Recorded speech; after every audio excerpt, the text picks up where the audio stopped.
sa araw-araw at gano'n din yung awa niyo po ay patuloy niyo pang ibinubuhos sa masamang mundong 'to upang sa gayon marami pa po, Panginoon, ang makapanumbalik sa inyo. Panginoon, dinadalangin po namin ang presensya niyo sa mga oras na 'to, ang paggabay ninyo, Holy Spirit, kayo po ang magturo sa'min. Gamitin niyo lamang ang aking bibig bilang daluyan, kayo po ang magsalita, kayo po ang magturo sa bawat isa. Sa amin po kayo ang magturo. Dinadalangin din po namin na koberan niyo po ang bawat isa sa mga oras na 'to, sa kanilang kapaligiran. Lord, cover each one of us, Panginoon, na nakikinig sa mga oras na 'to with your presence, Panginoon, with a fiery wall.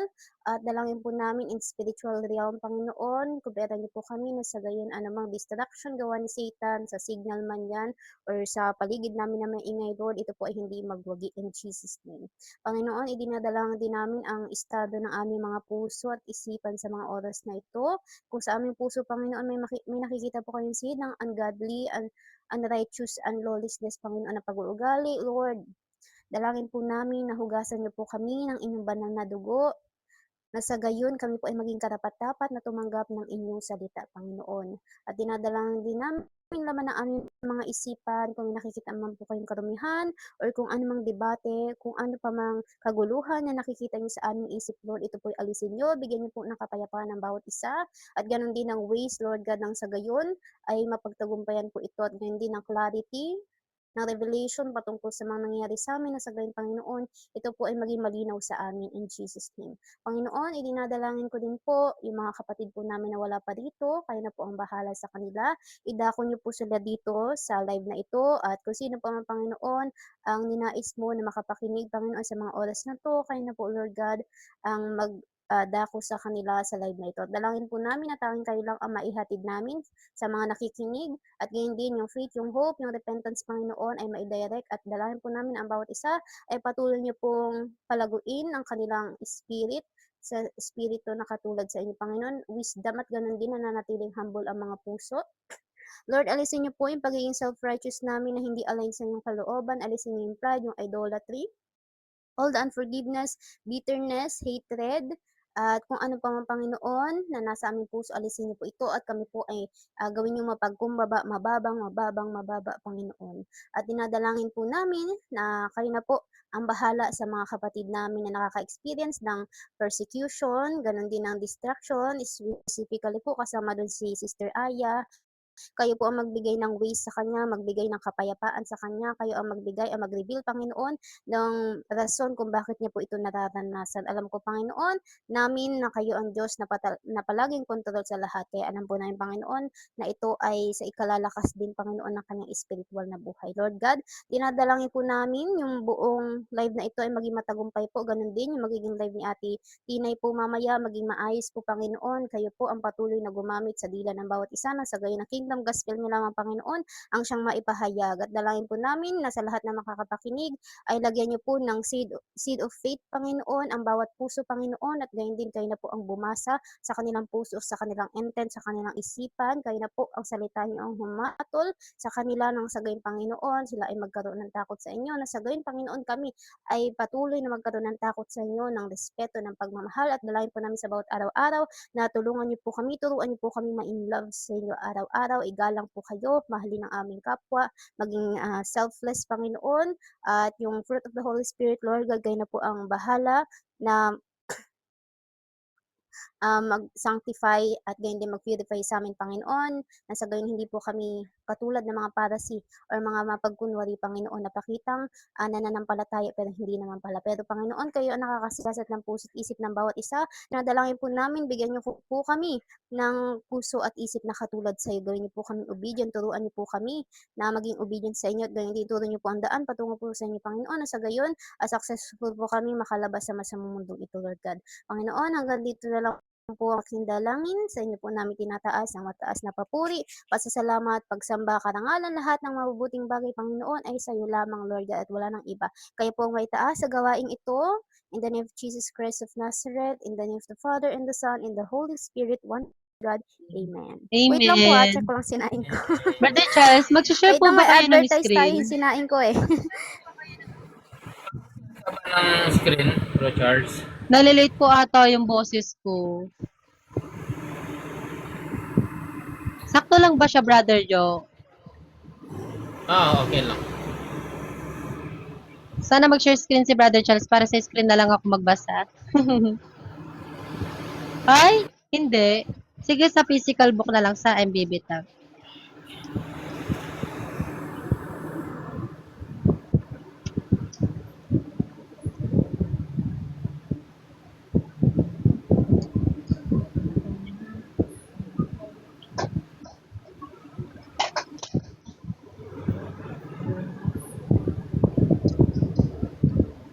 Maya't maya pa akong utusan. Yung ginagawa ni Satan.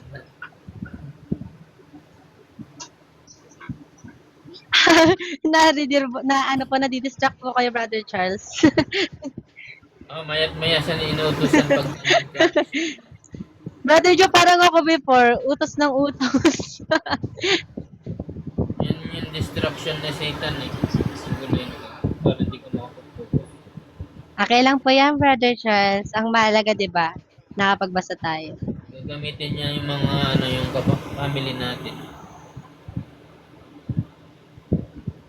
Hindi kanya ma-attack yung family yung guguluhin niya Ayan. para ma-distract ka.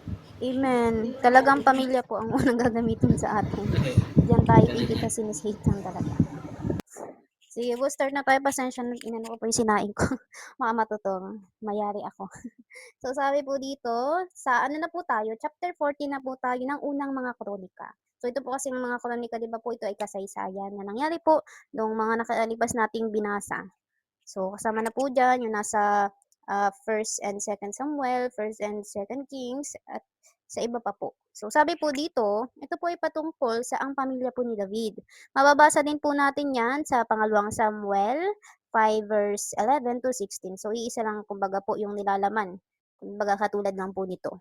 Natin babasahin ngayon. So, sabi po sa verse 1, samantala, nagsugo ng mga mensahero si Haring Hiram ng kay David kasama ng mga karpentero at kantero. Nagpadala rin siya ng mga trosong sedro para maipagpatayo ng palasyo si David. At dito nalaman ni David na ang Panginoon ang nagluklok sa kanya bilang hari at nagpalago ng kaharian niya para sa mga mamamayan niyang Israelita. So kumbaga na-confirm po ni David na 'di ba nga po ang Panginoon po ang siyang nagtalaga sa kanya bilang maging hari nga po ng mamamayan nito ng mga Israelita at nagpalago kumbaga po ng kaharian ni David para din po sa mga mamamayang Israelita. Sabi po dito sa verse 3, doon sa Jerusalem, marami pang naging asawa si David. So, siya din po ay lover boy. At nadagdagan pa ang mga anak niya. So, sabi sa verse 4, ito ang mga anak niya na isinilang doon. Kasi meron din pong isinilang sa Hebron. Kasi doon po siya unang naghari at may mga anak din po siya doong isinilang. So, sabi po dito, si Samoa, Sobab, Nathan, Solomon, Ebhar, Elishua, Elpelet, Noga, Feleg, Japhia, Elisama, Veeliada, at Eliphelet. So, yan po yung kanyang mga naging anak sa Jerusalem.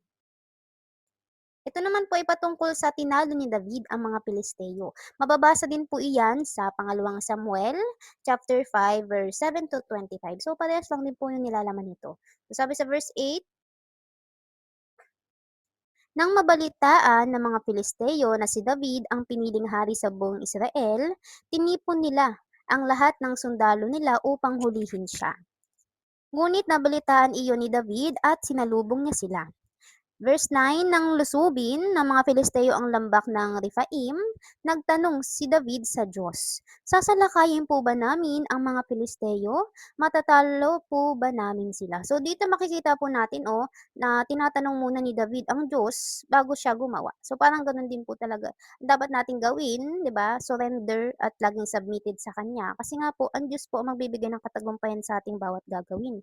Kaya makikita po natin, 'di ba, dito na nire-respect po ni David yung tawag dito, yung opinion or yung masasabi ng Diyos patungkol sa kanyang gagawin na siyang 'di ba, dapat din po nating ginagawa. Kaya po 'di ba, surrendered and submitted tayo sa Diyos, nagpapasakop sa kanya. Dito makikita natin na nagpapasakop siya sa Diyos, na siyang dapat maging ugali din po natin.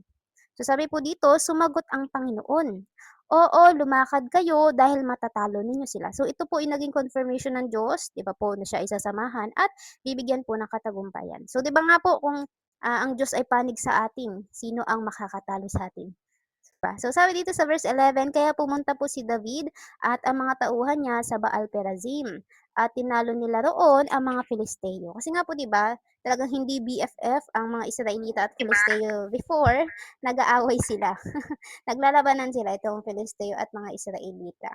So sabi dito, sinabi po ni David, nilipol ng Diyos ang mga kalaban ko na parang dinaanan ng rumaragasang baha at ginamit niya ako upang lipulin sila. So dito makikita po natin no na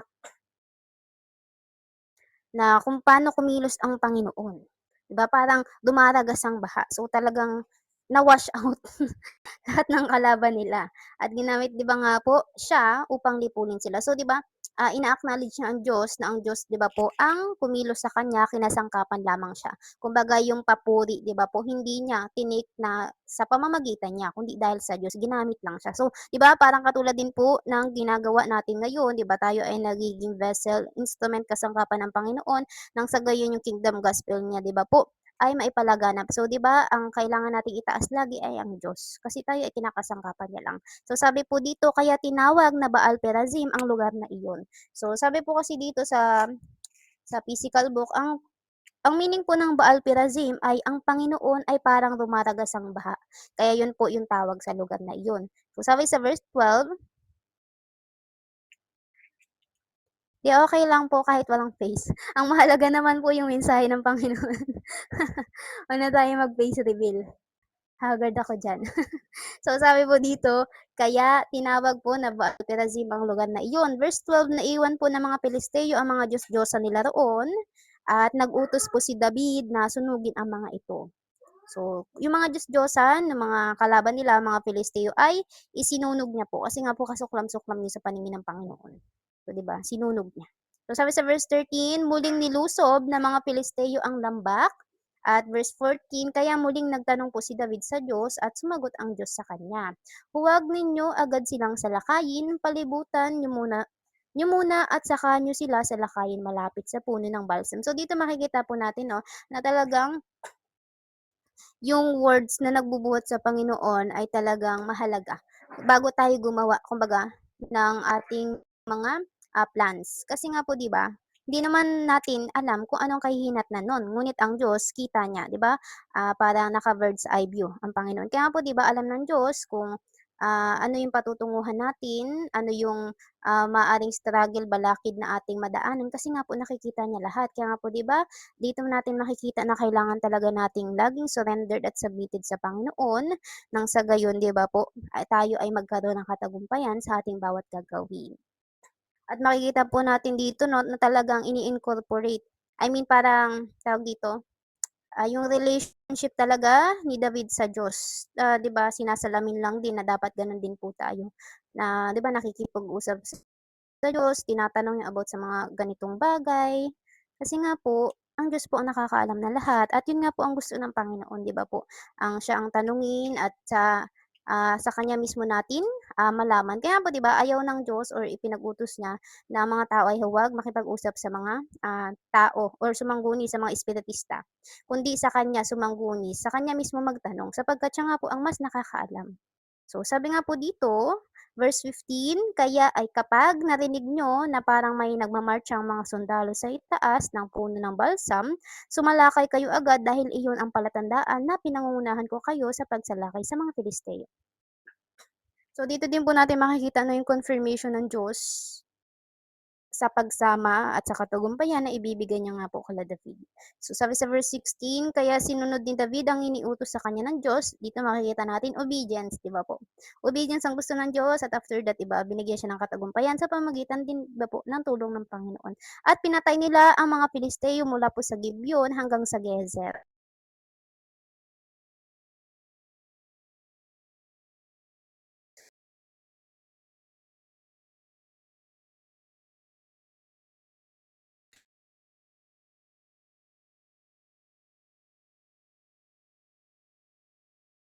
Kaya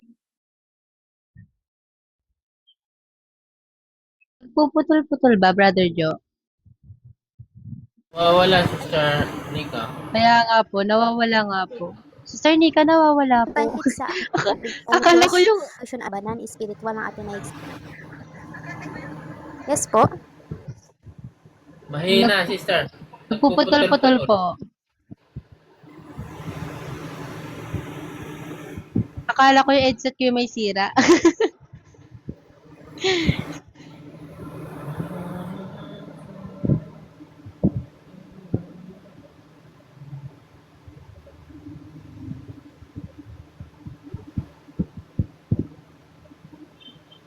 Nag-vlog na yata si Sister Nika.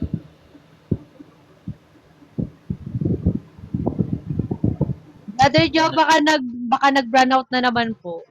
Nag-vlog na siya. Akala ko yung headset ko yung may sira. Yan, Sister yan na lang mag-topic.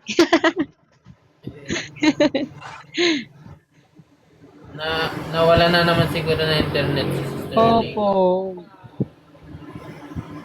Power interruption na naman. Brother Joe, kay JB yung mo Bible niya po, 'di ba?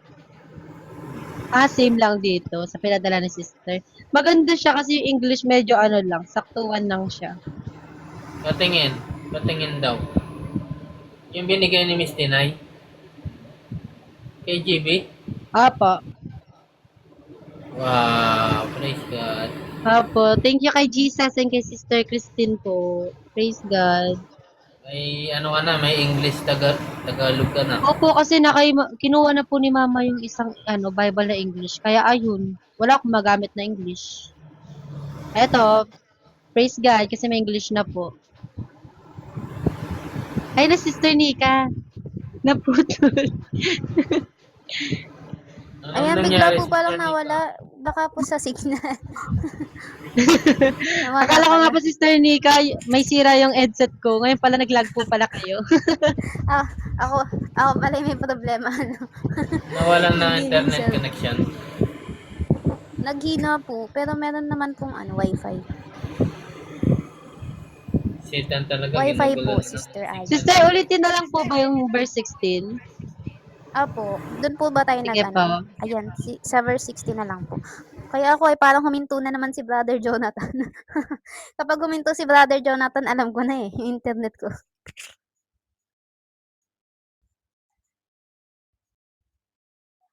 Ayan, sabi po dito sa verse 17 po tayo.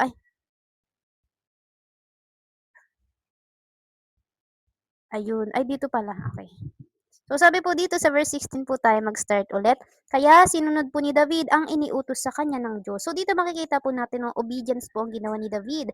At pinatay nila ang mga Pilisteo mula po sa Gibeon hanggang sa Gezer. So, dahil nga po diba sa kanyang pagiging obedient sa Diyos at surrendered, submitted sa Panginoon, ang Diyos po nagbigay ng katagumpayan sa kanya. Kasi nga po diba, talagang kapag nag-rely tayo sa kanya, hindi tayo kasi ibig sabihin nun nagre-rely sa sarili natin. Diba, natitiwala tayo sa kanya. Kaya yun po, siya po ang nagbibigay ng katagumpayan. So sabi po sa verse 17, kaya po naging tanyag si David kahit saan. At ginawa po ng Panginoon, nakatakutan siya ng lahat ng bansa. Kasi nga po, di ba, si David, para siyang nag-representation ng pader na wag mong babanggain kasi matutumba ka. Dahil nga po sa Diyos. Dahil ang Panginoon po, di ba, nagpoprotekta sa kanya, sumasama sa kanya. Nga po, di ba, kung kasama natin ang Panginoon, sino ang ating kakatakutan? Ayan. So sabi po dito sa verse chapter 15 na po tayo. Ito po ay patungkol sa ang paghahanda sa pagkuha po ng kahon ng kasunduan. So, verse 1, nagpatayo si David ng mga gusali. 'Di ba nabanggit na din po ito sa may chapter 14 na kung saan si Uza namatay nga po siya, 'di ba? Nung nahawakan niya yung kaba ng tipan. Kasi una po, 'di ba, may first attempt sila na kunin nga po yung kaba ng tipan patungo nga po 'di ba dun sa Jerusalem. Pero hindi nga po yun natuloy kasi hindi din po kalooban ng Diyos. So mababasa po natin dito kung bakit po nang ganun yung nangyari. Andito din po kasi yung pinaka-reason eh. So sabi po dito, ang paghahanda sa pagkuha ng kahon ng kasunduan. Nagpatayo po si David ng mga gusali sa kanyang lungsod para sa sarili niya. Nagpagawa rin siya ng tolda para po sa kahon ng Diyos or ang tawag dito, kabanantipan. At inilagay niya ito ng maayos sa lugar na kanyang inihanda para rito. Verse 2, pagkatapos sinabi ni David, walang ibang maaaring magbuhat ng kahon ng Diyos maliban sa mga Levita, dahil sila ang pinili ng Panginoon na magbuhat ng kahon ng Panginoon at maglingkod sa presensya niya magpakailanman. Kasi 'di ba, even po sa Numbers makikita po natin doon, wait lang nga, basahin lang din natin, na yung mga Levita po kasi talaga yung inatasan ng Diyos para dito sa mga sagradong mga bagay. So kung mababasa po natin yan, nandito yan sa bilang. Saan ba yun? Wait lang. Nandito yun sa bilang chapter 4. So, basahin ko lang po madali. So, ito kasi patungkol sa, ang tawag dito, yung tungkulin ng mga Levita. So, kasama na din po kasi doon yung pagbuhat nga po at pagdala ng mga sagradong bagay. So, sabi po dito, sa ano po, chapter 4, verse 5 hanggang 15 po yung babasahin natin. Sabi po dito, kung aalis na ang mga Israelita sa lugar na kanilang pinagkakampuhan, si Aaron at ang kanyang mga anak ang magtatanggal sa mga tabing ng toldang tipanan at ibabalot ito sa kaba ng tipan. Pagkatapos, papatungan ito ng balat ng kambing at babaluti ng telang asul saka isusuot ang mga pasanan sa mga argolyo nito. Kasi nga po, di ba, kung babalikan natin yung nasa chapter 14 ay 13 po ata yun, nakasakay po sa kariton, 'di ba po? Yung kaba ng tipan, which is, 'di ba, ang based din po kasi sa kagustuhan ng Panginoon, talaga siya ay papasanin, lalo na ng mga Levita. Pero ang ginawa po kasi nila, 'di ba, sa kariton po nila isinakay, tas nung nahawakan nga po ni Uza, dahil nga po 'di ba yung baka ay parang natalisod, namatay po siya. Kasi banal po kasi yung kaba ng tipan, kaya ano man pong marumi, 'di ba nga po, ay mamamatay. Ganun po kabanal ang Panginoon. So, sabi din po dito sa verse 7, ang mesang lalagyan ng handog, basahin ko na lang po ng buo. Ang mesang lalagyan ng handog na tinapay at ay lalatagan naman ng asul na tela, saka ipapatong sa ibabaw nito ang mga plato, mga lalagyan ng insenso, mga mangkok at mga pitsil. Hindi hindi naaalisin ang tinapay na handog na naroroon. At pagkatapos tatakpan ng lahat ng ito ng pulang tela at ng balat ng kambing, saka isusuot sa mga argolya ang mga pasanan. So, 'di ba po, yung mga argolya kasi para ito yung mga bilog, na mabilog na nilalagyan ng mga pasanan. At sabi po dito, ang ilawan pati ang ilaw, pang-ipit, sisidlan ng abo at ang mga sisidlan ng langis ay babalutin din ng telang asul at ng balat ng kambing kasama ang lahat ng kagamitan at saka ilalagay sa sisidlan. Ang altar na ginto ay tatakpan din ng asul na tela at babalutin ng balat ng kambing para isusuot sa mga argolya ang mga pasanan nito. So dito natin makikita po, no, pinapasan po nila itong mga banal na bagay na ginagamit nga po sa pagsamba, paglilingkod sa Diyos. At sabi nga po dito, ang iba pang kagamitan sa toldang tipanan ay babalutin ng telang asul, saka tatakpan ng balat ng kambing at ilalagay sa sisidlan. Ang abo sa altar ay aalisin bago ito takpan ng damit na pula. Pagkatapos ipapatong dito ang mga kagamitan sa altar tulad ng mga kawali, panusok, pala at palanggana. Tatakpan ito ng balat ng kambing saka isusuot sa argolya ang mga pasanan nito. Kapag ang tol ng tipanan at ang lahat ng kagamitan dito'y naibalot na ni Aaron at ng kanyang mga anak, ang lahat ng ito'y dadalhin ng mga anak ni Kohat. So yung angkan po ni Kohat na mula po sa angkan ni Levi. Ngunit huwag nilang hahawakan ang mga sagradong bagay sapagkat mamamatay ang sino mang humawak sa mga sagradong kagamitang ito. At yun nga po yung nangyari kay Uza, di ba?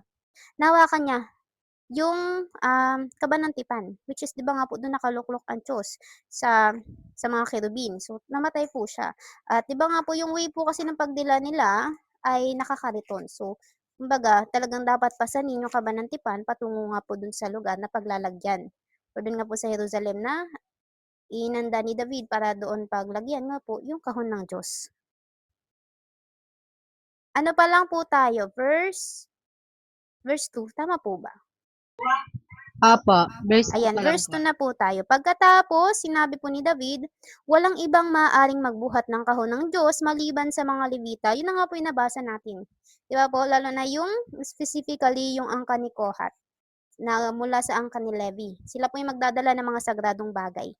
At yung mga katulad na din po, kasama na doon yung kahon ng ah, Diyos or kabanantipan. Dahil sila nga po ang pinili ng Panginoon na magbuhat ng kahon ng Panginoon at maglingkod sa presensya niya magpakailanman. At siya na nga din po, di ba, yung nabasa natin kanina. So, kung mababasa din natin, nandun din yun sa Numbers yung tawag dito, unang paglalakbay ng mga Israelita.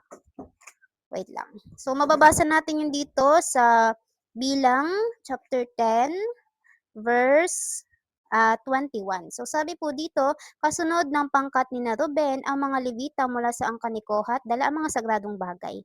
Pagdating nila sa susunod na pagkakampuhan, muli nilang itatayo ang tabernakulo. So, 'di ba, ibig sabihin po kasi noon, ang mga Levita po ang talagang itinalaga para nga po 'di ba sa pagbubuhat ng mga sagradong bagay, lalo na po yung kaban ng Diyos. So, kaya nga po 'di ba nangyari yung mababasa natin sa chapter 13. Wait lang, 13 ba yun? Wait lang po ha. Sa 13. Sa 13 natin yung mababasa mga kapatid. So, yan po yung reason kung bakit ganun yung nangyari kay Uza. Kasi nga po yung way, kumbaga pamamaraan ng tao po kasi yung nasunod para mailipat po yung kaban ng Diyos or yung tawag dito kaban ng tipan ng Diyos patungo nga po dun sa specific place na gustong paglagyan ni David. Pero 'di ba nga po ayon nga po dun sa utusan na ibinigay kay Moises, 'di ba mga Levita po ang dapat pong magpapasan. Tsaka papasanin po yung kaban ng tipan. So sabi po dito, verse 3 na po tayo. Meron po ata, Brother R. Ayan, sabi po sa verse 3, tinipon po ni David ang lahat ng mga Israelita sa Jerusalem na magdadala ng kahon ng Panginoon sa lugar po na inihanda niya para rito. Ipinatawag din niya mga pari at mga Levita na ang mga bilang ay ito. Mula po sa angkan ni Kohat, 120. So, 120. At pinamumunuan po sila ni Oriel. Mula naman po sa angkan ni Merari, 220. So, 220. At pinamumunuan sila ni Asayas. Mula sa angkan ni Gerson, 130. So, 130. At pinamumunuan sila ni Joel. At mula po sa angkan ni Elisaphan, 200 at pinamumunuan sila ni Simayas. Mula sa angkan ni Hebron, 80 at pinamumunuan po sila ni Eliel. Mula sa mga angkan ni Uziel, 112 at pinamumunuan sila ni Aminadab. Verse 11, pagkatapos po, ipinatawag ni David ang mga paring sina Sadok at Abiatar at mga Levitang sina Uriel, Asayas, Joel, Simayas, Eliel at Aminadab. Verse 12, sinabi niya sa kanila, kayo ang mga pinuno ng mga pamilyang Levita. Linisin niyo ang inyong mga sarili at gayon din ang mga kapwa niyo Levita upang madala ninyo ang kahon ng Panginoon. Kasi nga po, di ba, banal ang Diyos. So, kumbaga yung magdadala noon ay malinis. Sabi po dito, ang Diyos ng Israel, sa lugar na inihanda ko para dito. Verse 13, dahil noong una, hindi kayo ang nagdala ng kahon ng kasunduan. Kasi nga po, di ba, nakakariton siya. Tapos, di ba, si Uza, tawag dito si Uza, tapos yung isa niyang kapatid yung nagdala nun. Na mga anak po yan ni Aminadab, kung hindi po ako nagkakamali. So, saan ba yung banda? Ito. So, basahin ko na lang din po yung tinutukoy dito para baka po kasi wala kayo dito nakaraang live. So, sabi, sa chapter 13 po ng unang mga kronika, verse 6 po tayo. Dito na po tayo mag-start. Pumunta silang lahat sa Baala, papuntang lungsod ng Jearim sa Juda kasi andun nga po yung kaban ng tipan ng Diyos para kunin po ito na nakaluklok sa trono sa ibabaw ng kerubin. Ang tinutukoy po nito ay si Yahweh, ang Diyos po. Pagdating nila sa bahay po ni Abinadab pala yun, isinakay nila ang kabanantipan sa isang bagong kariton. So, kariton po yung kanilang ginamit para, di ba nga po, may transport patungo po doon sa specific place na paglalagyan. Na inalalayan nga po ni Uza at Ahiyo. Sabi po si David at ang buong Israel ay sumasayaw at umaawit po sa salo ng tugtugan ng mga lira, alpa, tamburin, pompyang at trompeta. Ngunit nga po 'di ba, pagsapit nila sa giikan ni Kedon, natisod po ang mga bakang humihila sa kariton kahit hinawakan po ni Uza ang kaba ng tipan upang hindi mahulog. At 'di ba kung nabasa natin kanina sa Numbers, bawal nga po hawakan yung mga banal na bagay kasi mamamatay. At yun nga po yung nangyari kay Uza. Sabi dito, dahil dito nagalit sa kanya si Yahweh kahit namatay siya noon din. At nagalit nga po si David dahil pinarusahan ng Diyos si Uza. Kaya't ang lugar po na iyon ay tinawag na Perez Uza mula noon. At natakot din po si David sa Diyos, kaya't nasabi niya, paano ko ngayon iuwi ang kaban ng tipan? Sa halip na iuwi ito sa Jerusalem, dinala niya ang kaban sa bahay po ni Obed-Edom na tagalungsod ng Gat. At di ba nga po, 3 buwan doon ang kaban at pinagpala po ni Yahweh ang mga sambahayan ni Obed-Edom, pati ng lahat ng kanyang ari-arian. So di ba, nagbigay ng blessing ang Panginoon dito sa sambahayan ni Obed-Edom. At yun nga po, di ba makikita natin na yung obedience po talaga at kung ano yung sinabi ng Diyos, yun po yung dapat sundin ng mga tao. Kasi ito po ay nabanggit niya, dun nga po sa kapanahon ng pa ni Moises na mga Levita nga po. Kumbaga may tungkulin na magdala po nun at papasanin po. Kaya nga po 'di ba may mga argolya na lalagyan ng pasanan, ibig sabihin papasanin, 'di ba po? Papunta po dun sa specific na lugar na paglalagyan po nung kaba ng Diyos. At sabi po dito, ayan. Wait lang. Tama 'no, 13 pa rin po tayo. Dahil noong una hindi kayo ang nagdala ng kahon ng kasunduan, pinarusahan tayo ng Panginoon na ating Diyos. Dahil hindi tayo nagtanong sa Kanya kung paano ito dadalhin sa tamang paraan. So kumbaga hindi po sila sumangguni sa Panginoon kung paano nila 'di ba po ililipat from lungsod ng Jerim papunta po sa Jerusalem. So sa verse 14, kaya nilinis po ng mga pari at mga Levita ang kanilang sarili upang madala po nila ang kahon ng Panginoon ang Diyos ng Israel. Verse 15, pinagtulungang pasanin ng mga Levita ang kahon ng Diyos sa pamamagitan po ng tungkod, ayon sa iniutos ng Panginoon kay Moises. Kasi mababasa din natin yan nasa Exodus chapter 25 yan mga kapatid, yung about sa kaban ng tipan. Wait lang po ha. Exodus 30, 25 pala yun. Ay, 35 pala, sorry. Ay, nasa na ba? Eto, sabi dito, ang kaba ng tipan. So, Exodus po tayo ha. Basahin ko lang po para mas malinaw. Exodus chapter 25, verse, mag-verse 11 na lang po tayo. Balutin ninyo ito ng lantay na ginto sa loob at labas. Ang mga labi naman ay ilagay ninyo sa muradong ginto. Gagawa rin kayo ng 4 na argolyong ginto na ikakabit sa 4 na paa ng kaban. Tigdalawa sa magkabila. Gumawa rin kayo ng kahoy na pampasan. So, di ba, papasanin po na nangyari sa akasya. Pero di ba ang ginamit nga po nila dyan ay tungkod. Pabulutin din ito ng ginto at isuot ninyo ang mga ito sa mga argolya sa magkabilang gilid ng kaban upang maging pasanan nito. Huwag ninyong alisin sa argolya ang mga pasanan. Ang 2 tapyas na bato ng kasunduang ibibigay ko sa iyo ay ilalagay mo sa kaban. So, di ba malinaw po na ang laman po ng kahon ng Diyos or kaban po ng tipan ay yung tipan, yung 10 Commandments po, di ba, na nakasulat, sa bato. So, yun po yun. At yun nga po, ang way nga po ng pagdala nung kahon ng Diyos ay kailangan po pasanin specifically ng mga Levita. So sabi po dito sa verse 16, inutusan po ni David tama. Verse 16, inutusan po ni David ang mga pinuno ng mga Levita na pumili na mga awit mula po sa kapwa nila Levita. Kasi nga po, di ba, mga Levita, itinalaga po talaga sila para sa Diyos. Sila po kasi yung kapalit ng mga panganay ng mga Israelita. Kasi nga po, di ba, nung ang Diyos ay, tawag dito yung angel of death, ay, tawag dito, nilampasan yung mga Israelita, pero pinagpapatay nga po, di ba, yung mga panganay ng mga Ehipto. So, yun po, yung parang naging, ang tawag dito, sila po yung naging kapalit nun, yung mga Levita. Kapalit po ng mga panganay ng mga Israelita. Kasi mababasa din natin yan sa nasa Numbers din po iyan. Wait lang. Dito yun. Kasi ang bahagi po nila ay ang Diyos. Ayan. So, sabi po kasi dito, nasa Numbers din po yan, chapter 8. So, balik lang po tayo dito. So, sabi po dito,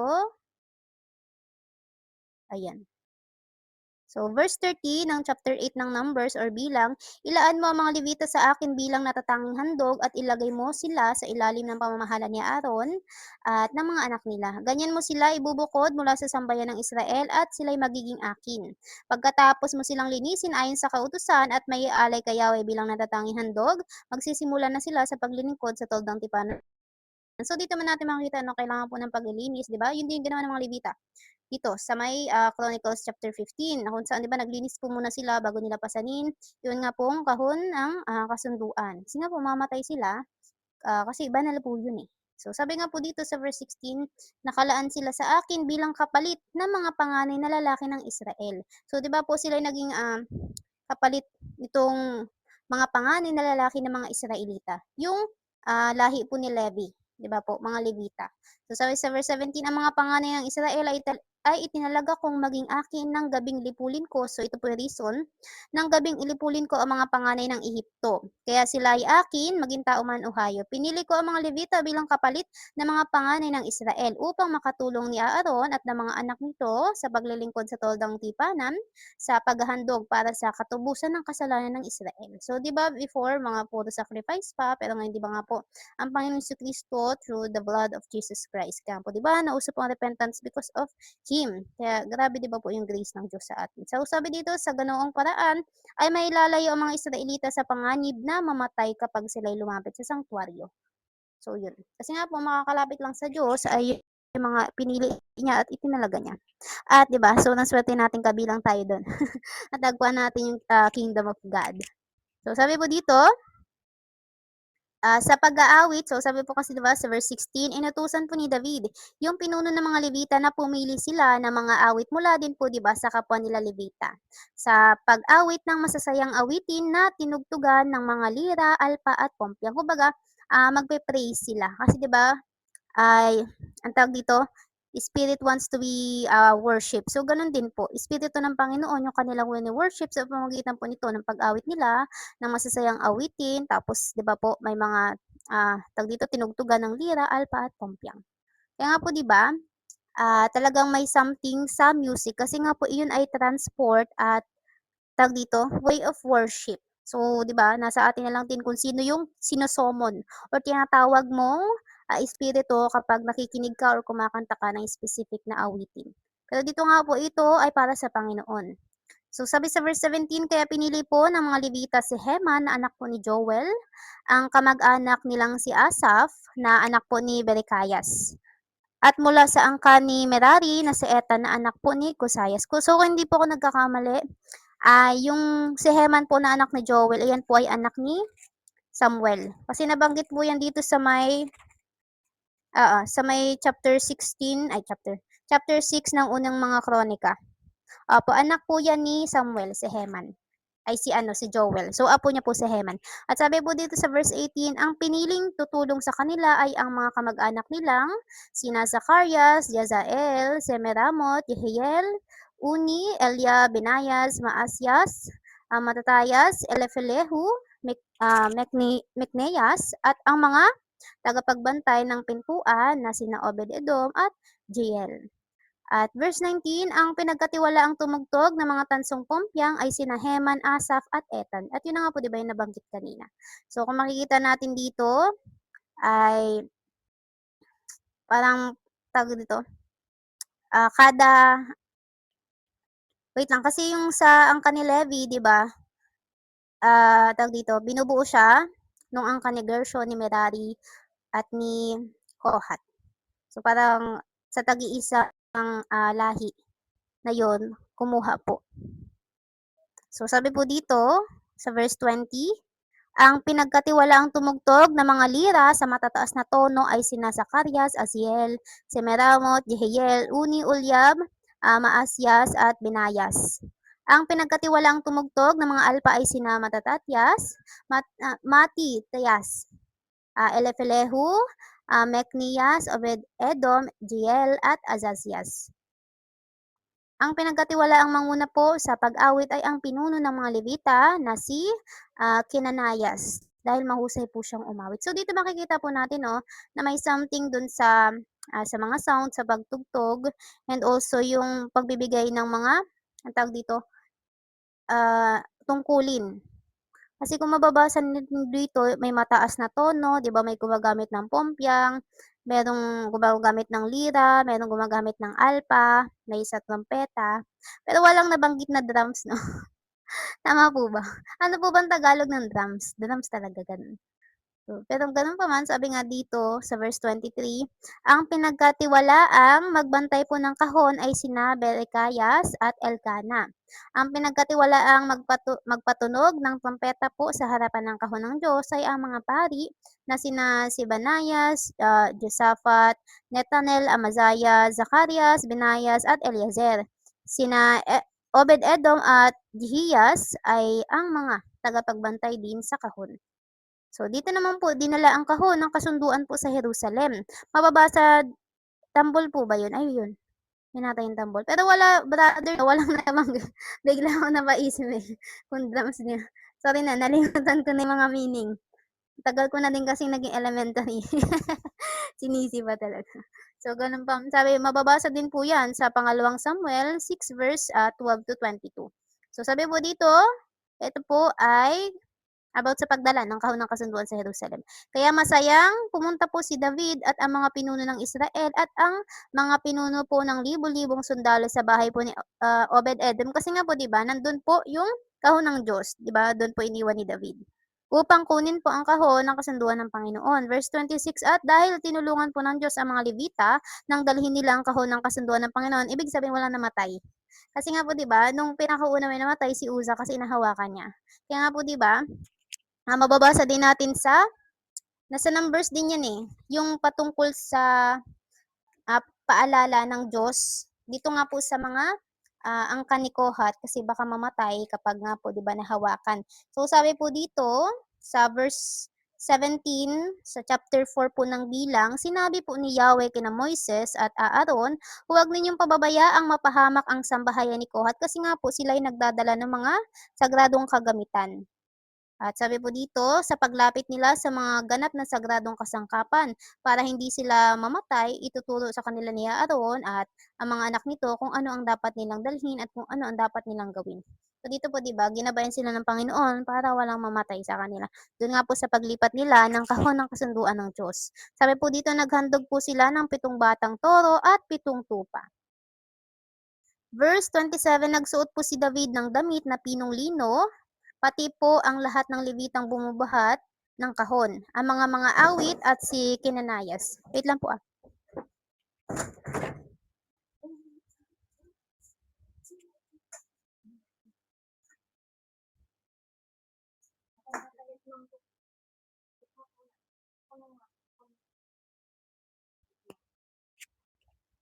Chinek ko lang yung sinaing.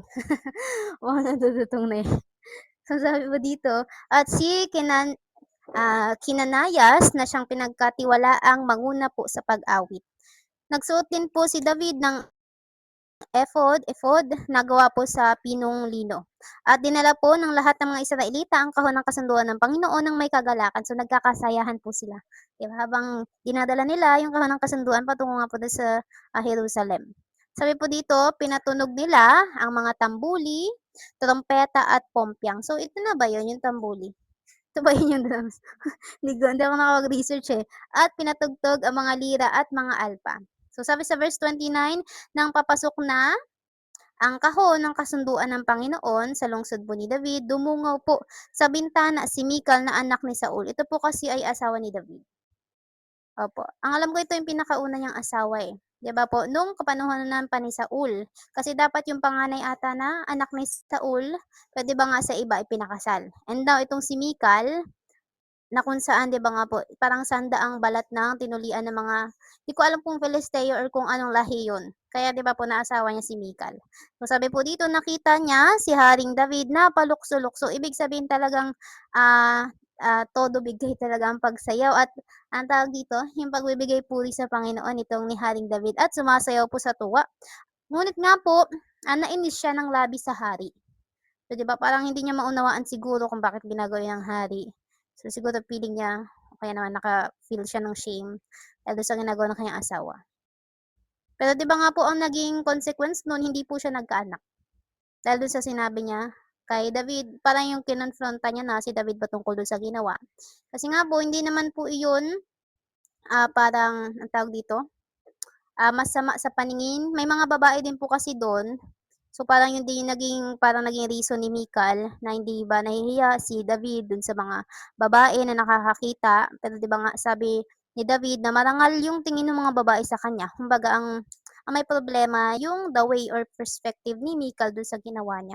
At dahil dun nga po siya po ay hindi nagkaanak. So mababasa niyo po yan sa nasa Samuel din po. Nalimutan ko lang kung saan part. Parang first ata. First Samuel. Ayan. So sabi po dito, chapter 16 na po tayo. 'Di ba, akala natin yung destiny na si Michael, pero marami pala din siya naging asawa. Marami kasi silang naging asawa din. Ayun, tambol po ay drums pala. Thank you po mga kapatid. So sabi po sa chapter 16, inilagay po nila ang kahon ng Diyos sa loob po ng toldang itinayo po ni David para rito. Mga kronika po. Unang mga kronika, chapter 16. Pagkatapos, nag-alay sila sa Panginoon ng mga handog na sinusunog at mga handog pangkapayapaan. Pagkatapos, inihandog po ni David ang mga ito, binasbasan niya ang mga tao sa pangalan po ng Panginoon. Binigyan niya po ng tinapay, karne, at pasas ang bawat isang Israelita, lalaki man o babae. At pumili po si David ng mga Levita na maglilingkod sa harap ng kahon ng Panginoon upang manalangin, magpasalamat at magpuri sa Panginoon, ang Diyos ng Israel. Na, di ba nga po, ito na yung ginagawa natin. Pero 'di ba may mga times na grabe yung spiritual warfare lalo na sa pagdarasal. So kailangan din talaga natin paglabanan kasi serious thing talaga siya. Lalo kapag magdarasal ka, parang may something sa'yo na nangyari or inaantok ka. Pero 'di ba nga kapag inisip mo or nanood ka, 'di ba? Even hanggang madaling araw gising ka. Pero kapag nagdadasal, bigla kang parang natutulog eh. Parang biglang may bumubungaw sa'yo. So yun, meron ka po kasi mga forces, evil spirit na kumikilos para mahinder yung usapan niyo ng Diyos. Sabi po dito, ayun ay gumugulo po. Magpasalamat at magpuri sa Panginoon ang Diyos ng Israel. So, sabi sa verse 5, si Asaph po ang nanguna sa kanila at siya po ang nagpapatunog ng mga pompyang. Sumunod sa kanya ay sina Zacarias, Jeiel, Semiramot, Jehiel, Matitayas, Eliab, Binayas, Obed-edom at Jeiel. Sila po ang mga taga-tugtog ng lira at alpa. Ang mga pari po na sina Binayas at Jahaziel ang palaging nagpapatunog ng mga trumpeta po sa harapan ng kahon ng kasunduan ng Diyos. So, bibigay sila ng praise, papuri sa Diyos using yun mga instrument. Sabi nga po dito ang awit ng pasasalamat ni David. Mababasa din po iyan sa Salmo 105 verse 1 to 15. Nandyan din po yan sa chapter 96 verse 1 to 13, chapter 106 verse 1, tapos 47 to 48. So mababasa din po itong ating mababasa ngayon. Ito po ay awit ng pasasalamat ni David. So sabi sa verse 7 ng araw na iyon, sa unang pagkakataon po ay ibinigay ni David kay Asaph at sa mga kapwa niya Levita ang awit na ito ng pasasalamat sa Panginoon. Verse 8, pasalamatan nyo ang Panginoon. Sambahin nyo siya. Ihayag sa mga tao ang kanyang mga ginawa. Awitan nyo siya ng mga papuri. Ihayag ang lahat ng kamangha-mangha niyang mga gawa. So verse 10, purihin nyo ang kanyang banal na pangalan. Magalak kayo, kayong mga lumalapit sa Panginoon. Magtiwala kayo sa Panginoon at sa kanyang kalakasan, palagi kayong dumulog sa kanya. Alalahanin ninyo ang kahangahangan niyang mga gawa, mga himala at ang kanyang mga paghatol. Kayong mga pinili ng Diyos na mga lahi ni Jacob, kayong lingkod ng Diyos na mga lahi ni Israel. Siya ang Panginoon na ating Diyos at siya ang namamahala sa buong mundo. Hindi niya kinakalimutan ang kanyang kasunduan at pangako sa libu-libong henerasyon. Ang kasunduang ito ay ginawa niya kay Abraham at ipinangako niya kay Isaac. Ipinagpatuloy niya ang kasunduang ito kay Jacob, di ba nga po na anak ni Isaac, at magpapatuloy ito magpakailanman. Sinabi niya, ibibigay ko sa inyo ang lupain ng Kanaan, di ba nga po yung promised land, which is physically, di ba nga ating nilolook forward ngayon ay yung New Jerusalem, na kapiling ang Diyos doon po sa langit. Ipamamana ko ito sa inyo at sa inyong mga angkan. Nooy, ilan pa lang ang mga mamamayan ng Diyos at mga dayuhan pa lang sila sa lupain ng Kanaan. Di ba kung mababasa natin sa Genesis, nandito na to nababasa natin, napuntahan to ni Abraham, di ba nga po ni Isaac, di ba? Talaga nandun na yung place na yun, pero nga po hindi pa totally binigay sa kanila kasi nga po sa mga angkan na nga po, di ba, ni Jacob, ibinigay. Or yung tinawag nga po, di ba, na Israel. So sabi po sa verse 20, nagpalipat-lipat po sila sa mga bansa at mga kaharian. Ngunit hindi pinahintulutan ng Diyos na apihin sila. Bilang proteksyon sa kanila ay sinaway niya ang mga hari. Sinabi niya sa kanila, huwag ninyong galawin ang hinirang kong mga lingkod. Huwag ninyong saktan ang aking mga propeta. So mababasa din natin to sa Genesis. 'Di ba nga po yung kalasaray, 'di ba? Kay Abraham sila ay nagpanggap 'di ba na magkapatid. Kasi sa takot ni Abraham na baka siya patayin ng mga hari dahil nga po dun sa kagandahan ni, Sarah. Kumbaga talagang kaakit-akit siya kaya nga po 'di ba yung mga hari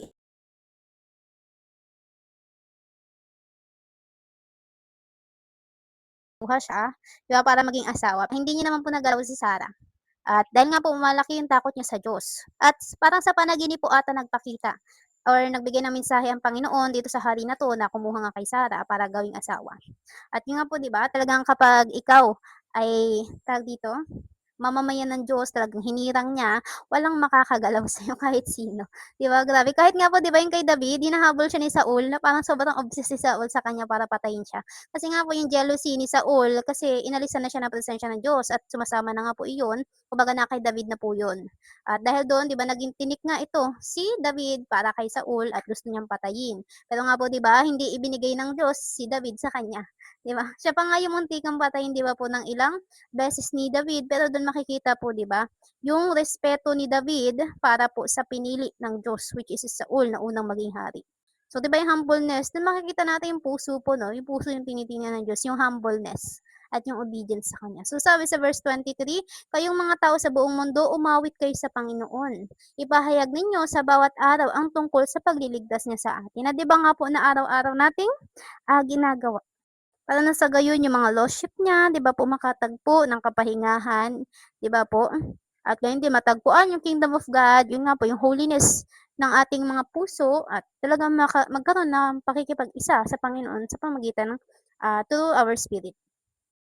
Sabi sa verse 24, "Ipahayag ninyo sa lahat ng tao sa mga bansa ang kanyang kapangyarihan at kahangahangang mga gawa.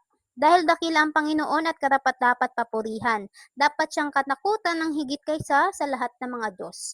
Dahil ang lahat ng Diyos ng ibang mga bansa ay ginawa lang nila para sambahin, ngunit ang Panginoon ang lumikha ng langit. Amen. Diba, hindi mga totoong Diyos, kumbaga gawa lang ng mga tao, talagang walang mga kapangyarihan.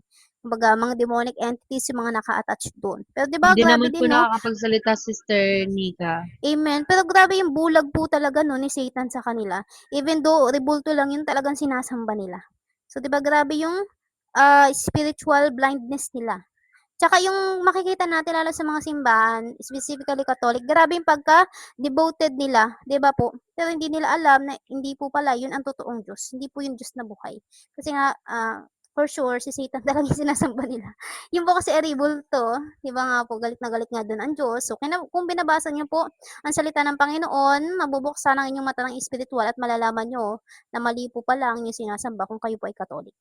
Kasi po, rebulto, yan po ay Diyos-Diyosan. Gawa lang yan ng tao. Tsaka kahoy or metal lang po iyan. So, kaya nga po 'di ba ang Diyos ay hindi nakikita at siya po ay nasa langit. At siya po ay nakakakilos, nakakaunawa, 'di ba po, nakakarinig. At sabi po sa verse 27, nasa kanya ang kalwalhatian, amen, at karangalan. Ang kalakasan at kagalakan ay nasa kanyang tahanan. Na siyang, 'di ba? Gusto na nga nating umuwi eh. Nararamdaman niya na din po ba? Yung about kay Elijah, na nage-gets niyo po ba yung kanyang nararamdaman before?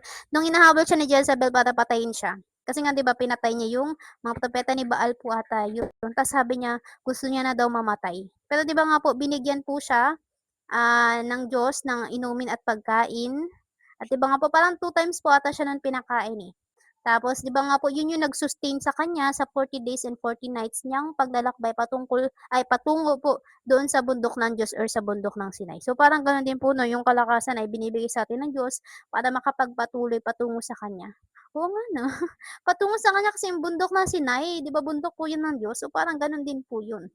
Tas sabi nga po dito sa verse 28, "Purihin ninyo ang Panginoon, kayong lahat ng tao sa mundo. Purihin ninyo ang kanyang kalwalhatian at kapangyarihan." At hindi nga din po yan, 'di ba, sa labi lamang nagmumula, kundi talagang nakikita sa buhay yung transformation, may pagbabago. Kasi 'di ba, kaya natin sabihin na may Diyos tayo, mag-post tayo social media ng mga Bible verses, ipakita sa mga tao na maka-Diyos tayo, pero 'di ba, ang Diyos po nakakita ng lahat at 'di ba, hindi ba tayo natatakot sa Panginoon na siya nakakakita ng mga kahipokritan na ginagawa natin? 'Di ba, matakot naman po sana tayo. 'di ba? Kasi siya nakakita maaaring 'di ba sa tao performance, naging performance na.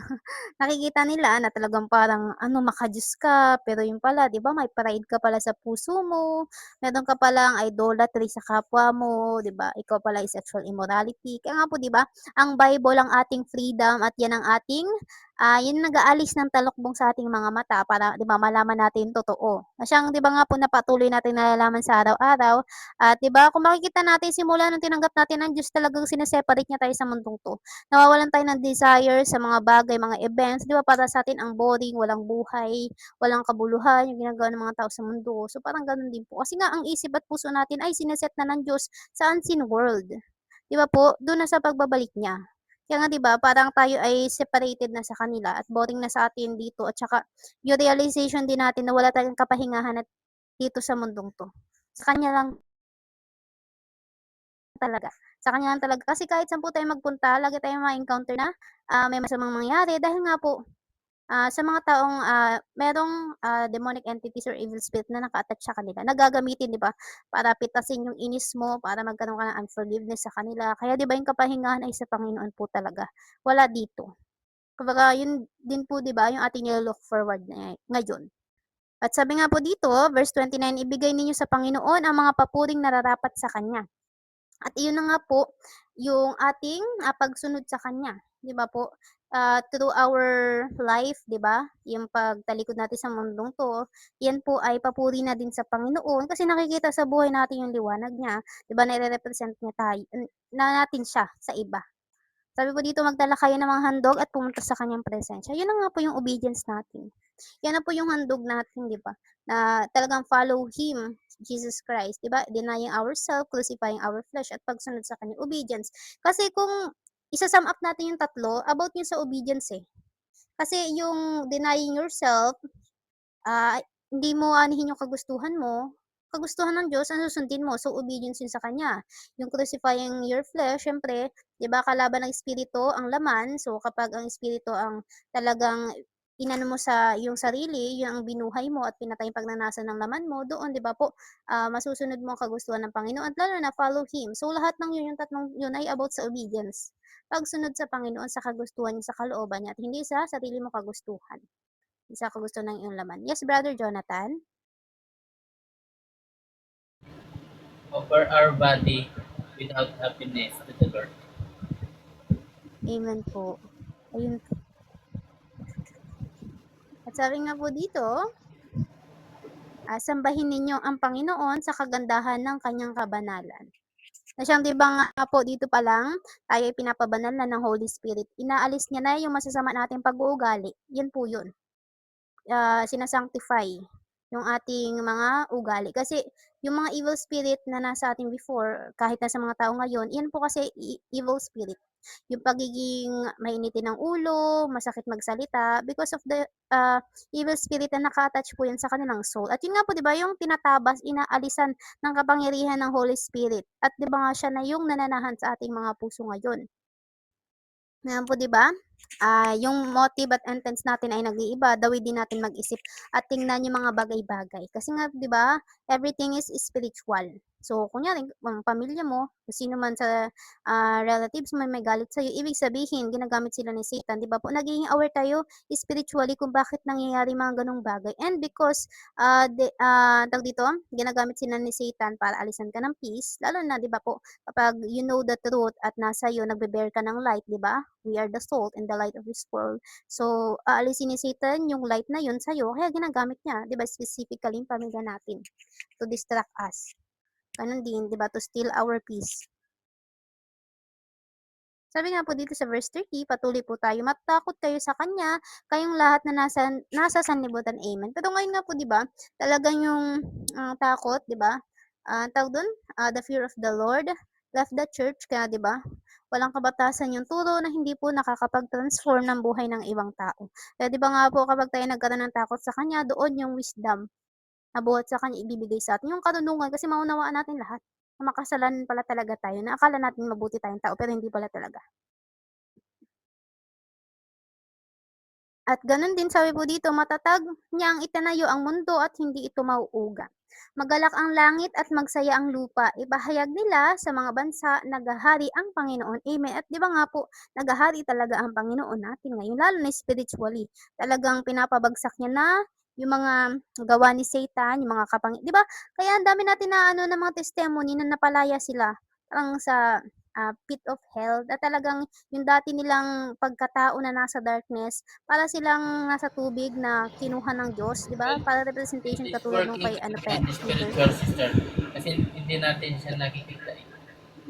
Amen Kasi po. ang ating Panginoon na Espiritu. Amen. Yun spirit, talagang spiritually siya ay kumikilos. Kaya nga po 'di ba, tayo ay hinango din. Kumbaga parang tayo nasa tubig before, 'di ba, ng kasalanan at gayon din. At ngayon yung tubig kasi, yung sea or ocean ay representation din ng world. So tayo ay hinango ng Diyos mula sa mundo, sineparate niya tayo. Kaya ngayon 'di ba po, tayo ay namumuhay ng talagang dini-deny ating sarili at hindi tayo nakikikayon sa pamumuhay at gawing mag-isip ng mga tao sa mundong 'to. At sabi nga po dito, ayan, verse 32 na po tayo, no? Magalak din ang mga karagatan, bukirin at ang lahat ng nasa kanila. At ang mga puno sa gubat ay aawit sa tuwa sa presensya ng Panginoon. Amen. May napanood din po ako yung kay Mary X. Baxter. Even yung mga flowers po ba yun? Kung naalala nyo, kumakanta sila. Grabe yan, saya. Gusto ko na pumunta dun. Lahat ng Sister, ano dun may buhay. kumakanta sila Di tapos ba po? sabi nung ano, hinihintay yung mga saints niyan, yung mga na kumakanta sila. Di ba? Tsaka Tapos yung yung isda, pinakita yung ano, lalo yung na mga yung mga mansion na baby. sister, yung bahay, mga mansions. Amen po. Tsaka yung sa baby, na meron dun parang hindi ko alam kung ilog po iyon, basta parang tubig siya na pwede ka maligo. Yung mga baby dun parang pumupunta sila, nalimutan ko kung baby or specific na mga tao. Tapos may isda dun, tapos sa ano, sa isda, lumalabas yung mga word na Jesus loves you. Wow, 'di ba ang saya? Kahit yung mga petals ata dun or yung something na na naalis, 'di ba, katulad ng, kunwari halaman, 'di ba po, kapag natuyo 'yan, 'yan po ay babagsak at saka mabubulok. Doon wala pong pagkabulok, 'di ba, naiipon lang na naiipon yung mga petals na 'yun or yung leaves na 'yun, pero hindi sila nabubulok, 'di ba ang ganda? 'Pag napapanood ko nga 'yun, grabe, parang gusto ko panoodin ulit, nasisiyahan ako. Ang ganda lang niya, grabe yung ano, talagang kailangan natin Talagang ano, mapagtagumpayan 'to kasi 'di ba nasayaw yung talaga reward yung is mga siya talaga. bulaklak, no? Nasayaw at nakanta, no? 'Di ba kumakanta sila, may ano, may boses sila. Naiunawaan, 'di ba Synchronize grabe? ba sila? Kaya nga po, Igagano? ang Nakakatuwa, ganda. 'di ba? Kahit nga yung ano, yung isda, tapos ang inaano dun ay Jesus loves you, nakakatuwa. Grabe yung pagmamahal ng Diyos. Talagang kailangan natin i-endure 'to para magkita-kita tayo dun lahat, 'di ba po? So sabi nga po dito, at ang mga puno sa gubat ay aawit sa tuwa sa presensya ng Panginoon dahil darating siya upang hatulan ang mga tao sa mundo. At yun nga po 'di ba, naka-base sa the way natin mamuhay at yung state ng ating puso ang ating kahihinatnan. At 'di ba, gano'n din sa lahat ng lumabas sa ating bibig. Tayo po ay hatulan, tayo papawalang sala diyan or mahatulan tayo dahil sa ating mga sinabi at ating mga ginawa. So 'di ba nga po, individual po ang paghahatol na gagawin ng Panginoon kaya kailangan talaga natin na total surrender sa Kanya at hayaan ng Holy Spirit na talagang i-sanctify tayo. Yung pain na yan nararanasan natin, yung persecution na yan, ibig sabihin lang yan ay spiritual growth yung binibigay sa atin ng Panginoon. Kasi nga, kabilang din po yan, sign din po yan, na talagang tayo ay nakikiisa. Di ba nga po sa kung paano nagtiis ang Panginoon. Kaya po, di ba, kung tayo ay nagtiis katulad niya, tayo din ay maghahari, di ba nga po? Nakasama niya. At sabi po dito sa verse 34, magpasalamat kayo sa Panginoon dahil siya'y mabuti. Amen. Ang kanyang pag-ibig ay walang hanggan. Talagang walang limitation, di ba po? Kasi yung patience niya na lang din sa atin, di ba po? Nung tayo ay makamundo pa. So, kayo po, ilang years po ba kayo naging worldly people, di ba? Before talaga nag-step na mamuhay ayon sa kalooban ng Diyos, di ba? Yung patience ng Panginoon, yung paghihintay niya sa atin hanggang ito na nga po, di ba? Nagpapagamit na tayo sa Kanya at inayaan siya na baguhin tayo, di ba? Grabe na Brother Daniel. Sa akin kasi biglang para akong mushroom, eh. Nagbabasa ako, hindi. Okay ako sa Panginoon, hindi. Alam mo parang ilaw. Otherwise Ano hindi. lang, ano talaga, tawag dito, Oh, 21 years 2024 talaga ako akong yung bulag. 2024 ako na yung baptized ng Holy Spirit. 2020. Grabe, 'di ba? Ang saya. Ako Thank you, Lord. 2026, sister. 'Di ba? Talagang ano, grabe yung pasensya ng Panginoon, yung paghihintay Thank niya you, sa atin. Lord. Hanggang yung focus at puso natin ay sa kanya na lang talaga. Nakakatuwa. Grabe yung Po, napaka-bless po pagpili kasi ng natin kasi Panginoon. nagising po tayo sa katotohanan. Amen. Tsaka yung patience niya, yung pagmamahal niya talaga sa bawat isa. Kasi grabe yung years na hinintay. Pero 'di ba nga po ang 1,000 taon sa Panginoon ay isang araw lang. Tama po ba? Pero gano'n pa man, 'di ba, kung sa atin sa standard ng, tawag dito yung duration ng time, para sa atin matagal na 'yun ha, 21 years, 25 years, no, ilang mga years pa, 'di ba? Para sa atin parang ang tagal nun, 'di ba, yung pasensya ng Panginoon sa atin, pero grabe yung kanyang, habag, 'di ba nga po? Kasi nga po, 'di ba, talagang nakita na din ng Panginoon na darating ang araw na pakikinggan natin yung kanyang boses kapag nanawagan na siya. At 'di ba nga po, nananawagan ng Panginoon sa atin sa bawat isa bago nga po siya dumating at niya na tayo sa masamang mundong 'to para madatnan niya tayo, 'di ba nga po na walang dungis, walang kapintasan at karapat-dapat po sa kanya.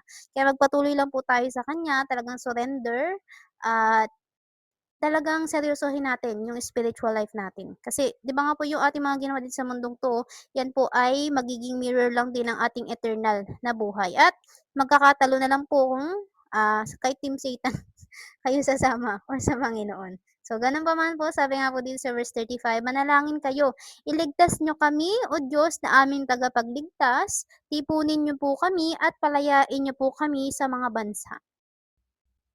Amen. At yun nga po, di ba, palayain tayo sa masamang mundong to. Ito na din yun eh. So, yung ating prayers, minsan kunin mo na ako, Lord. O kaya naman, ayoko na dito. 'Di ba, parang sabik na yung nararamdaman mo na din 'yan, eh, sa katawan mo, sa'yo mismo na gusto mo ng umalis dito. Kasi walang mabuti dito, walang maayos dito, Same walang na same, totally sister. peace Ganun po dito. yung sinasabi ko. Amen. Pero 'di ba dahil nga po ibinaba ng Diyos yung kingdom of God, meron tayong peace amidst nung mga persecution. 'Di ba, nasa ating mga puso may contentment tayo, kaya nga hindi tayo uhaw patungkol sa pagpapayaman, sa iba pang mga bagay na patungkol sa mundong 'to, 'di ba? Mas naka-focus na tayo sa Panginoon ngayon. Kasi binabago niya nga po, 'di ba, yung ating puso at isipan nang sa gayon ay tayo ay maging handa lalo na sa pagbabalik niya. At gano'n nga po sabi dito, upang makapagpasalamat at makapagbigay kami ng papuri sa inyong kabanalan. Purihin ng Panginoon, verse 36, ang Diyos ng Israel magpakailanman. At ang lahat ay magsabing Amen. Amen. Purihin niyo ang Panginoon. Verse 37, pinagkatiwala ni David kay Asaph at sa kapwa nito Levita ang palaging paglilingkod sa harap ng kahon ng kasunduan ng Panginoon ayon sa kanilang gawain sa bawat araw. Kabilang sa grupong ito ay si Obed-Edom na anak po ni Jeduthun, si Hosa at ang 68, 68 po ba 'to? Tama, 68 pang Levitang, mga tagapagbantay ng pintuan. Verse 39, ipinagkatiwala ni David sa pari na si Sadok at sa kanyang mga kapwa, pari ang tabernakulo ng Panginoon at ay doon po sa mataas na lugar sa Gibeon. So, located po yung tabernakulo ng Panginoon dito po sa mataas na lugar sa Gibeon. Yun po yung tinutukoy dito. So, verse 40, sinabi sila ang palaging nag-aalay ng mga handog na sinusunog sa altar araw at gabi ayon sa lahat ng nakasulat sa kautusan ng Panginoon na ibinigay nila sa kanila. At yun nga po, 'di ba, yung ginagawa natin araw-gabi talagang, kung puwede nga lang, 'di ba, na tumutok na tayo para lang sa Panginoon, 'di ba? Yung time natin, yung strength natin, yung lahat sa atin ay yung buhay natin, 'di ba? Yun yung living sacrifice na ating, tawag dito, ibinibigay sa Panginoon sa araw-araw, araw at gabi. 'Di ba nga po, umaga may gagawin na tayong routine about sa pagbabasa at iba pang mga bagay patungkol sa Diyos, 'di ba po, then gabi gano'n pa din. So, 'di ba, araw at gabi yung paghahandog natin po sa Panginoon. At yun nga po, 'di ba, through the way we live, yun na po yun, yung handog, 'di ba, hindi na baka, wala naman tayo niyan. Pero kung meron kayo sana all, pero ihahandog niyo ba yun? Siyempre hindi. Kaya nga po, 'di ba, talagang yung law ay nilagay na ng Diyos dito sa puso't isip natin at yun nga po, 'di ba, yung pagtutuli na is hindi sa laman kundi talagang pagwawaksi ng pagnanasa ng ating which is yun nga po sa puso natin. Binabago niya ang puso natin kasi yung puso natin diyan po 'di ba nagmumula lahat ng mga motive intents at mga gagawin natin. Or even 'di ba yung ating mga sinasabi diyan lahat nagmumula. Kaya nga po 'di ba, yun nga po transformation sa ating buhay pagsunod sa Diyos, denying ourselves talaga, i-crucify ang ating mga flesh at gayon din sa pagsunod po sa Kanya. Sabi po dito, yun nga po na ibinigay niya sa Israel, which is 'di ba nga ang Israel na tinutukoy hindi po ito bansa. 'Di ba po na pisikal na bansa, ito po ay yung mga tao or mga mamamayan ng Diyos, 'di ba nga po na mananampalataya na talagang ang kanilang buhay, 'di ba po, yung narrow, path ang kanilang dinadaanan. So hindi po ito yung specific na bansa dito sa mundong 'to, kundi po ito yung mga pinabanal at pinababanal, 'di ba nga po, ng Diyos. Verse 44 ay 41.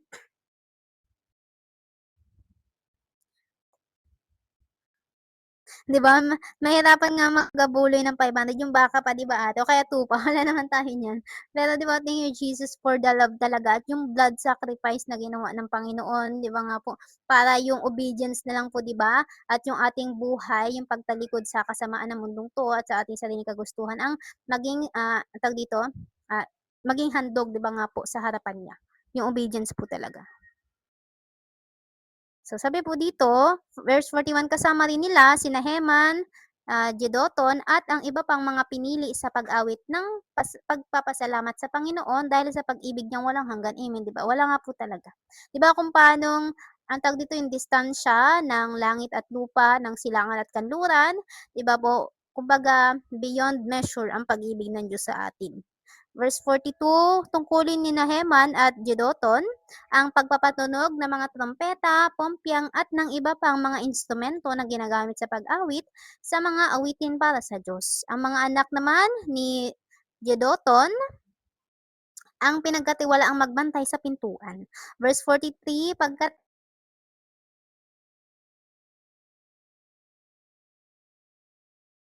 ang lahat sa mga bahay nila.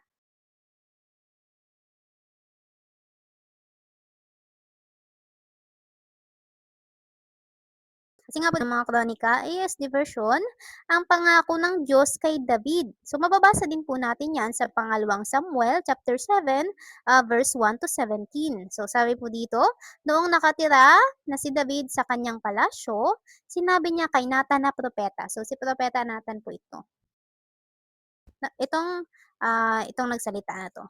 Narito ako, I mean si David, kumbaga ang kausap niya po ay si propeta Nathan. Narito ako, nakatira sa magandang palasyo na gawa sa kahoy na sedro, pero ang kahon ng kasunduan ng Panginoon ay nasa tolda lang. Verse 2, sumagot si Nathan kay David, gawin mo ang gusto mong gawin dahil ang Panginoon ay sumasa iyo. So 'di ba parang yung care ni David sa Panginoon, dun sa kahon ng Diyos, 'di ba po, yung puso niya talaga para sa Panginoon. At verse 3 sabi po dito, ngunit ng gabing iyon, sinabi po, ngunit ng gabing iyon sinabi po ng Diyos kay Nathan, lumakad ka at sabihin mo sa lingkod kong si David, Shalom po Sister Catrice, ito ang sinabi ng Panginoon. Hindi ikaw ang magtatayo ng bahay na aking titirhan. Hindi pa ako nakakatira sa isang bahay mula noong inilabas ko ang mga Israelita sa Ehipto hanggang ngayon. Palipat-lipat ang tinitirhan kong tolda. Sa aking paglilipat-lipat kasama ng mga mamamayan kong Israelita, hindi ako nagreklamo sa mga pinunong inutusan kong mag-alaga sa kanila. Kung bakit hindi nila ako ay pinagpapatayo ng bahay na gawa sa sedro. Sabihin mo pa kay David na ako ang Panginoon ng mga hukbo, ay nagsasabi, tagapagbantay ka noon ng mga tupa, pero pinili kita upang mamuno sa mga mamamayan kong Israelita. So, di ba, katulad ni Moises, di ba po, siya ay naging pastol din ng mga tupa.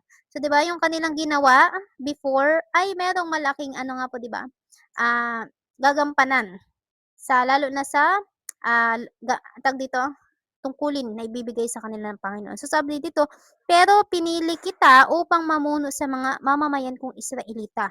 Sinasamahan kita kahit saan ka magpunta. Amen. Kasi nga ba 'di ba, ang Panginoon ay He is everywhere. At 'di ba nga po matatagpuan natin sa ating puso. Hindi na natin kailangang pumunta pa sa specific na establishment, physical church para mahanap siya. Kasi even sa kwarto mo, pwede mo siyang kausapin. Kahit saan, pwede mo siyang matagpuan ng buong puso at kaluluwa kang maghahanap sa kanya, magbabasa ng salita niya, talagang isisik mo siya. Kaya po 'di ba sabi ng Panginoon, lumapit tayo sa kanya. Kasi ibig sabihin nun tayo ay lumayo sa kanya, it is our free will, 'di ba nga po, dahil dun sa ating sariling kagustuhan, pagnanasa ng laman kaya tayo napalayo sa kanya. Kaya sabi ng Panginoon, lumapit kayo sa akin. 'Di ba nga po? At siya nga po 'di ba, magtuturo at magre-reveal ng lahat. Kaya nga po 'di ba ang Holy Spirit ang ating mentor ang magtuturo sa atin ng dapat nating malaman patungkol sa Panginoon. Kaya sa kanya po tayo talaga magre-rely. At sabi po dito, "At nilipol ko ang lahat ng mga kalaban mo. Ngayon gagawin kitang tanyag katulad ng ibang mga tanyag na tao sa mundo." Verse 9, binigyan ko ng sariling lupain ang mga mamamayan kong Israelita upang may sarili silang tirahan at wala nang gagambala sa kanila. Kasi nga po 'di ba before sila po ay nasa Ehipto at sila po doon ay alipin. So gano'n din tayo before mga kapatid. Tayo alipin ng ating mga kasalanan. Pero ngayon 'di ba nakatagpo tayo ng tahanan which is sa presensya ng Panginoon. 'Di ba nga po kaya may contentment tayo sa ating mga puso. At sabi po dito, hindi na sila aapihin ng masasamang tao gaya ng dati. Mula nang maglagay ako ng mga pinuno sa mga mamamayan kong Israelita. Tatalunin ko rin ang lahat ng kalaban mo. Amen. Ako, ang Panginoon, ay nagsasabi sa iyo na patuloy na manggagaling sa iyong angkan ang magiging hari. Verse 11, kapag namatay ka na at inilibing kasama ng iyong mga ninuno, ipapalit ko sa iyo ang isa sa mga anak mo at patatatagin ko ang kaharian niya. So, si Solomon po ang tinutukoy dito. Verse 12, siya ang magpapatayo ng bahay para sa akin, near fulfillment, 'di ba po? Si Solomon po nagpagawa ng templo. 'Di ba nga po as in physical. At 'di ba sinabi ng Panginoon kay Solomon during that time nasa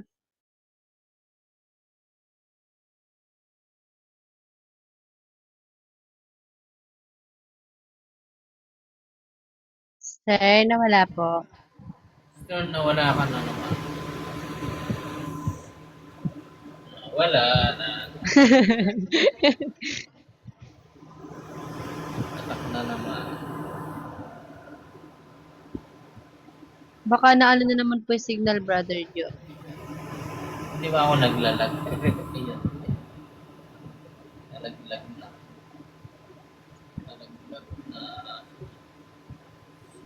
Dito.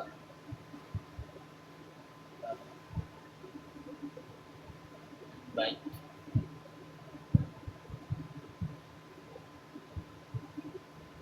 Two times na nalaglag si Sister Nika.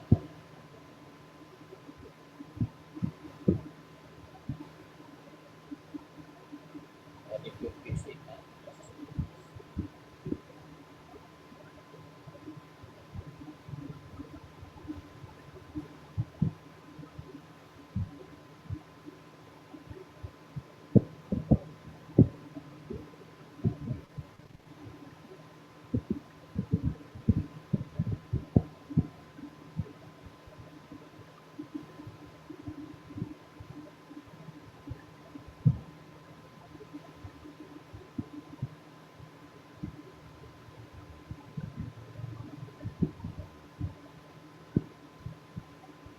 Nika. Ano?